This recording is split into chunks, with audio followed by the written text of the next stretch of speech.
Nas profundezas das florestas tropicais do Sudeste Asiático, um inimigo invisível se esconde nas sombras. Não é um predador que se vê ou se ouve, mas um patógeno microscópico, com consequências devastadoras. Este é o vírus Nipah, um dos mais letais que a humanidade já enfrentou. Sua história não é apenas sobre uma doença, mas sobre a frágil fronteira entre nosso mundo e o mundo selvagem.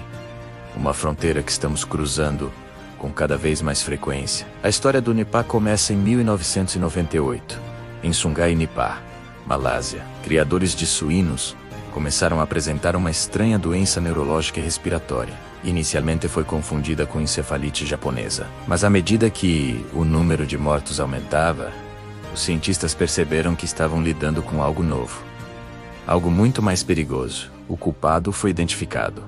Um novo paramyxovírus, nomeado em homenagem à aldeia onde foi descoberto pela primeira vez. O reservatório natural do vírus Nipah são os morcegos frugívoros, especificamente do gênero Pteropus. Esses morcegos são portadores do vírus sem adoecer, vivendo em um equilíbrio delicado com o patógeno. O problema começa quando esse equilíbrio é quebrado. A perda de habitat, impulsionada pelo desmatamento para agricultura e urbanização, força os morcegos a procurar novas fontes de alimento, aproximando-os de fazendas e assentamentos humanos. Na Malásia, os morcegos começaram a se alimentar de frutas em pomares plantados perto de grandes fazendas de suínos. Sua urina e saliva contaminaram as frutas caídas, que eram então comidas pelos porcos. Dentro dos porcos, o vírus se amplificou, tornando-se um hospedeiro intermediário perfeito antes de saltar para os humanos. O contato próximo entre os criadores e seus animais infectados selou o destino de muitos. O surto na Malásia teve um impacto econômico colossal. A próspera indústria de suínos, uma parte vital da economia local, foi dizimada. Para conter o vírus, mais de 1 milhão de porcos tiveram que ser abatidos. Fazendas foram à falência. Meios de subsistência desapareceram da noite para o dia. E comunidades inteiras foram mergulhadas na incerteza. O custo não foi apenas em vidas humanas, mas na própria estrutura econômica da região.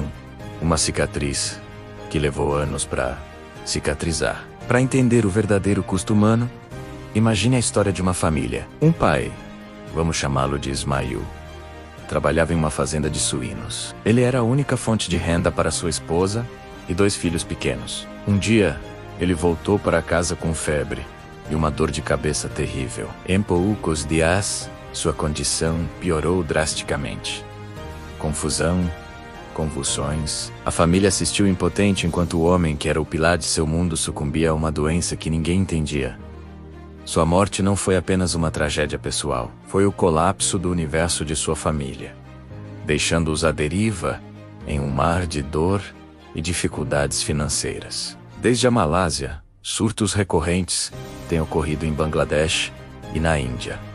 Lá, a rota de transmissão é diferente, mais direta. Os morcegos contaminam a seiva crua da tamareira, uma iguaria local popular. As pessoas que consomem essa seiva podem ser infectadas diretamente, eliminando a necessidade de um hospedeiro intermediário. Isso torna a transmissão ainda mais imprevisível e difícil de controlar. E de forma alarmante, nesses surtos, foi observada a transmissão de pessoa para pessoa, levantando o espectro de uma pandemia. Comparado a outros vírus emergentes, o Nipah apresenta um perfil de ameaça único. Como o Ebola, possui uma taxa de letalidade extremamente alta, variando de 40% a 75%, e até 100% em alguns surtos. Mas ao contrário do Ebola, que causa sintomas hemorrágicos dramáticos, o Nipah pode apresentar sintomas respiratórios mais sutis, semelhantes aos da gripe,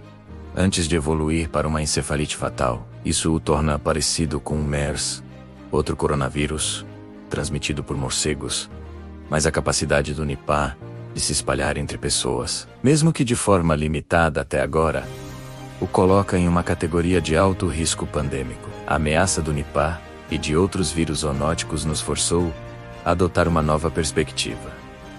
A abordagem One Health, ou saúde única. Este conceito reconhece que a saúde humana, a saúde animal e a saúde do nosso ecossistema estão intrinsecamente ligadas. Não podemos proteger as pessoas sem proteger os animais e o ambiente que compartilhamos. Isso significa monitorar a vida selvagem, promover práticas agrícolas sustentáveis e restaurar habitats naturais. É uma abordagem holística que trata a causa raiz do problema, não apenas os sintomas. O papel das mudanças climáticas nesta equação não pode ser subestimado. O aquecimento global está alterando os padrões de migração dos morcegos e outras espécies selvagens, colocando-os em contato com novas populações de animais e humanos. Eventos climáticos extremos, como secas e inundações, também aumentam o estresse sobre os ecossistemas,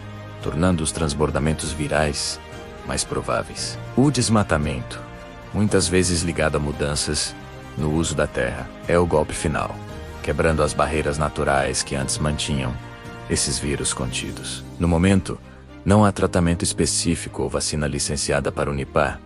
O tratamento é de suporte, focado em gerenciar os sintomas graves e complicações. Mas a comunidade científica global está numa corrida contra o tempo. Pesquisadores estão trabalhando em vacinas candidatas e terapias com anticorpos monoclonais. Organizações como a CIPI, a Coalizão para Inovações em Preparação para Epidemias, listaram o Nipah como uma doença prioritária, investindo recursos para acelerar o desenvolvimento de contramedidas. O vírus Nipah é mais do que uma curiosidade médica. É um alerta. Ele nos mostra como a destruição ambiental pode retornar para nos assombrar de maneiras inesperadas e mortais. É um lembrete de que vivemos em um mundo interconectado, onde as ações em uma parte do globo podem ter consequências em outra. A história do Nipah ainda está sendo escrita, e o próximo capítulo dependerá das escolhas que fizermos hoje. Vamos respeitar os limites da natureza, ou vamos continuar a ultrapassá-los, arriscando acordar outros gigantes adormecidos? A resposta determinará não apenas nosso futuro, mas nossa própria sobrevivência.